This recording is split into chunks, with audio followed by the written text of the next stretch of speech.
காலை வணக்கம், good morning, namaskar.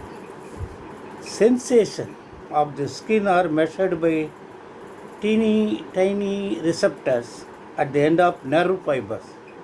There are several different types of receptors. Each type can detect only one kind of sensation, such as pain, temperature, pressure, touch, and so on. These receptors are grouped together according to the importance of their function. There are large numbers in the hands and lips.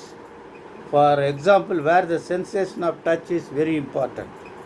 Your back, however, is far less sensitive as there are fewer receptors in that area of your body. வணக்கம். நம்ம உணர்வுகளை எப்படி உணர்கிறோன்றது நம்முடைய உடலில் இருக்கிற மிகவும் சிறிதான ஏற்பிகள், receptors, அது வேலை செய்யுது, நரம்புகளோடு தொடர்பு கொண்டு. பல வகையான ஏற்பிகள் இருக்கிறது. ஒரு ஏற்பிக்கும் ஒரு உணர்வுகளை வெளிப்படுத்தும் தன்மை இருக்குது. அதாவது வலி,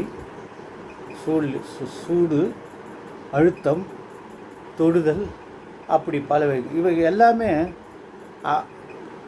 அது ஒரு பணியில் சிறப்பு வாய்ந்தவர்களாக இருக்குது. நம்ம கையிலையும் உதடுலையும் தான் அதிகமான ஏற்பிகள் இருக்குது, ரிசப்டர்ஸ் இருக்குது.